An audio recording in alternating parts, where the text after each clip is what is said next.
Bonjour et bienvenue sur ma chaîne. Dans cette vidéo, je vais vous donner un petit conseil pour répondre à la question faut-il porter son bébé? Donc moi ce que je dirais plutôt c'est faut-il répondre à ses besoins ou répondre à ses caprices?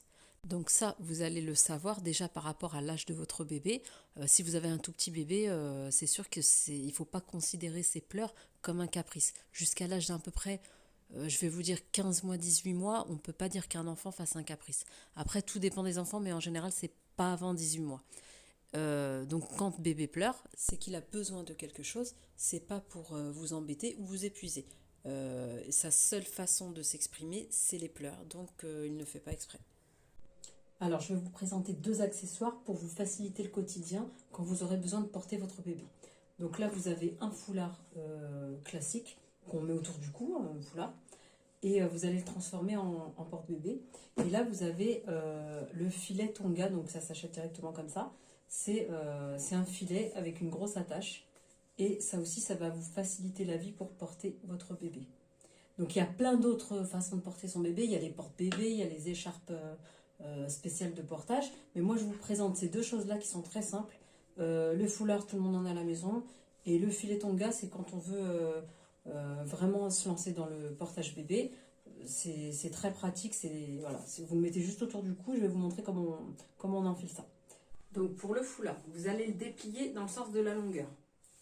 Vous prenez les deux extrémités du foulard et vous le nouez comme ça. Vous faites un nœud et un deuxième nœud pour bien fermer le foulard. Vous serrez bien.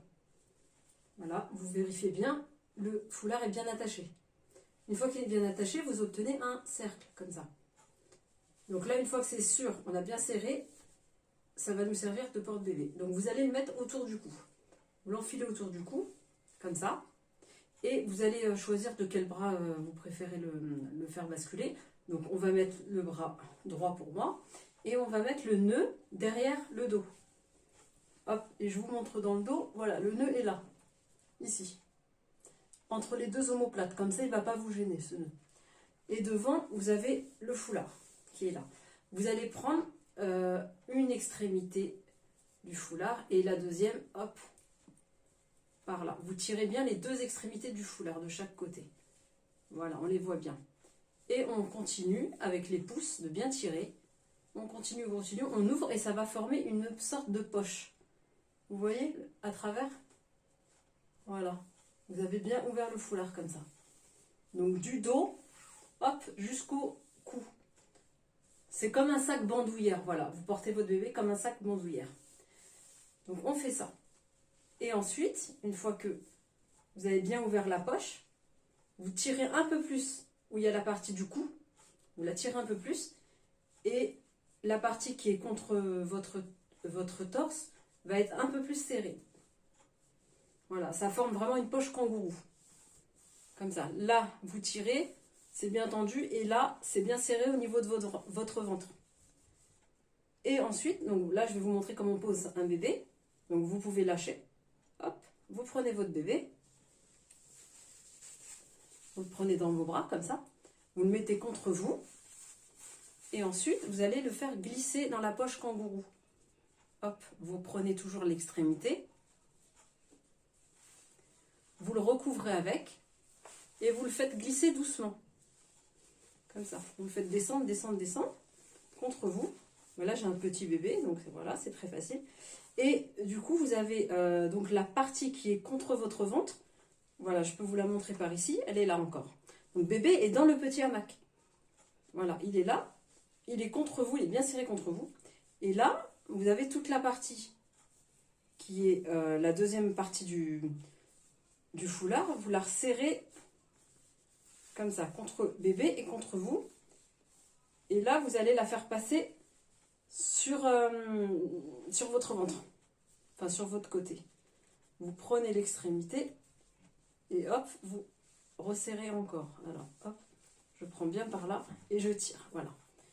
Et vous pouvez remonter jusqu'au nœud. Là, vous verrez que bébé est installé confortablement sur votre ventre. Il est en sécurité, sa tête est tenue, ses fesses sont tenues, son dos, voilà, tout est tenu. Bébé est très bien, il est à l'aise. Il est contre vous et vous, ça vous soulage un petit peu les bras, et surtout le dos. Le nœud, il est vraiment dans les omoplates, justement pour pas vous faire mal. Et cette solution-là, c'est quand vous avez besoin de porter votre bébé, quand il est tout petit, et ça vous libère un peu. Après, il ne faut pas rester trop longtemps à le porter comme ça, mais ça peut aller jusqu'à 20-30 minutes. Donc vous faites vos petites choses à côté, vous faites toujours attention quand même de garder une main sur lui, et ça va vous faciliter la vie quand il va pleurer, quand il va se sentir mal dès qu'on va le poser. Donc cette solution-là, c'est la petite solution d'appoint, de dépannage, donc, mais qui est très pratique. Quand bébé grandit, on va utiliser plutôt le tonga plutôt que le foulard, parce que le foulard, bon, ça va commencer à peser, ça va plus trop convenir. Donc je vais vous montrer comment on utilise le tonga. Le tonga, c'est un filet, voilà, donc là il est bien tressé, et à partir de là, voilà, ça devient un vrai filet. C'est plus pratique, il est déjà fait, il n'y a plus besoin de faire le nœud comme avec le foulard. Vous le réglez ici avec la sangle, donc vous verrez une fois que vous l'avez sur vous ce qui vous convient. Donc vous passez ça autour du cou d'abord, hop, autour du cou seulement, et pareil pour le foulard, vous passez votre bras droit ou gauche selon votre convenance. Voilà, l'étiquette tonga, elle est là, l'attache elle est là, et vous allez faire glisser l'attache derrière vous comme pour le nœud avec le foulard. Donc vous faites glisser, hop, derrière vous la sangle et le petit logo tonga sur l'épaule. Et là, vous avez la poche, voilà, poche kangourou filet, qui débute à partir d'ici, voilà, à peu près. Ça dépend après de la taille de votre bébé. Et c'est pareil, c'est le même système que le foulard. C'est grand ici et ça sert vers le ventre. Sauf que c'est beaucoup plus simple à mettre. Et quand votre bébé est plus grand, c'est beaucoup plus facile aussi. Donc là, pareil, vous prenez votre bébé, hop, vous le prenez sur vous, et vous le faites glisser pareil. Exactement comme avec le foulard. Vous le faites glisser et ça fait un petit hamac. On prend toujours le côté du filet. Hop, on descend, on descend. Alors quand il est tout petit, vous pouvez faire comme ça, simplement. Donc, là, vous voyez bien que bébé est bien enveloppé. Donc il n'y a pas de souci, ça soulage aussi. Voilà. Et par contre, alors quand il est plus grand, je vous avais dit au début des vidéos, on a parlé des bébés jusqu'à l'âge de 15 mois, 18 mois. Donc quand il est plus grand, il pèse, il est plus imposant. Vous pouvez toujours porter votre bébé. Avec ça, c'est très pratique. Ça va, je pense, jusqu'à 15 kg à peu près. Donc, oui, jusqu'à 2 ans même, vous pouvez vous en servir de ça. Vous prenez votre bébé. Dans ce cas-là, ça sera plus face à vous, puisqu'il va changer de position. Ça sera face à vous. Et vous pouvez le porter aussi sur le côté, si vous préférez. Quand bébé va grandir, il va plus s'accrocher à vous en sortant ses jambes. Là, c'est difficile parce que j'ai un petit bébé mannequin.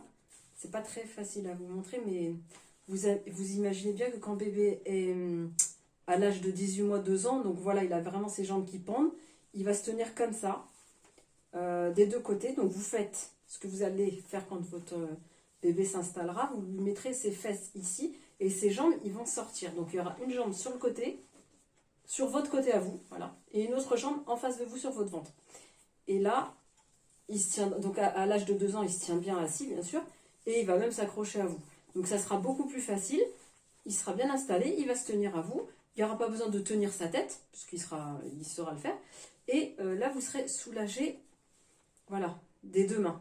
Vous pourrez le lâcher des deux mains. Et puis en plus, quand ils sont plus grands, ils sont contents d'être dans les bras de maman, ils se tiennent bien, il n'y a pas besoin de les tenir. Et là, vous pouvez le soulager un peu quand il a vraiment besoin d'être porté. Donc ça sera beaucoup plus simple pour vous. Donc je vous disais au début de la vidéo, quand un bébé a à peu près 18 mois, on ne sait plus trop s'il fait un caprice quand il pleure ou c'est vraiment qu'il a besoin de quelque chose. Donc ce que vous pouvez